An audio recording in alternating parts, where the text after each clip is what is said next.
Ano bang ginagawa ng traffic kid, sir? Di ba dapat nandun sa gitna ng mag-assist ng traffic? Kayo, sir, nagbabantay kayo ng mga huli, nandun kayo sa after the red light. Hindi tama yun, sir. Kung talagang alam niyo yung ginagawa niyo, sir, dapat nandun kayo sa gitna. Kagaya yun, sabihin mong beating the red light. Paano maging beating the red light yun, sir? Nandun ako sa pagpasok ko, green. Kita ko naman yun, sir. Alam kong alam mo yun, dinidinay mo lang. Pagdating ko sa gitna, nagdilaw. Sabihin mong beating the red light, sir. Kaya na kayo, sir. Lisensya mo. Sir, may lisensya ako, sir. Pero ipaliwanag mo sa ito, sir, lisensya ko. Pero ipaliwanag mo sa akin, sir, paano naging beating the red light?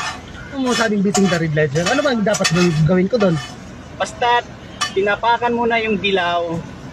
Hindi pwede yun, sir. Beating red light na kayo noon. Tsaka ang mali sa inyo, sir, mga aid kayo ba, traffic aid kayo, di ba? Dapat, di ba, anong ginagawa ng traffic aid, sir? Di ba dapat nandun sa gitna ng mag-assist ng traffic? Kayo, sir, nagbabantay kayo ng mga huli, nandun kayo sa after the red light. Hindi tama yun, sir. Kung talagang alam niyo yung ginagawa niyo, sir, dapat nandun kayo sa gitna. Kagaya yun, sabihin mong beating the red light. Paano maging beating the red light yun, sir? Nandun ako sa pagpasok ko, green. Kita ko naman yun, sir. Alam kong alam mo yun, dinidinay mo lang. Pagdating ko sa gitna, nagdilaw. Sabihin mong beating the red light, sir. Beating red light kayo. Beating red light is Hindi, sir. Mali yun, sir. Lisensya muna para verification. Lisensya muna. Hindi, sir. May lisensya ako, sir. Eto, sir. Lisensya. May lisensya ako, sir. May lisensya ako, sir. Pero, sir, paliwanag mo sa akin, paano naging violation yung ginagawa ko? Nag-beat ka. Hindi beating red light. Beating the red light ka, sir. Hindi ka sana sisitain kung hindi ka nag-beating red light. Hindi nga, sir. Paano mo sabing violation yon? Pumasok ako, green pa. Nabutan ako ng dilaw sa gitna. Anong doon? Anong violation ko doon? Paano naging beating the red light? Kaya beating the red light, dapat pumasok ako, red light na.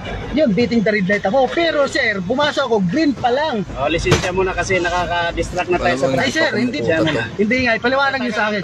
Kung talagang alam mo yung ginagawa mo, sir, dapat sa tutusin, sir, dapat hindi kayo after the stoplight dapat nag-inaasikaso niyo yung dun sa dun kayo sa gitna ng nag-a-assist kayo. Mas marami yata kayo sinasabi kaysa akin. Hindi po, sir, pinapaliwanag ko lang. Opo, sir, may nao naman po. Hindi naman po sir, hindi naman tama yung ginagawa niyo, sir. Hindi, tama para namang gawa namin. Kaya kami nasa kalsada, enforcer kami. Opo, pero batas. Hindi, sir. Hindi naman pwede yung ganun, sir. Kasi isipin mo, sir, ito lang, sir. Sagutin mo ako, sir. Mali ba yun? Pumasok, ano ba dapat ikaw, kung ikaw sa sarili mo, kung sa'yo nangyari yon, green, inabot ka ng dilaw sa gitna, anong gagawin mo, sir? Inabot ka na ng pula. Hindi, sir, ang pula. Inabot ka na ng pula. Hindi, sir.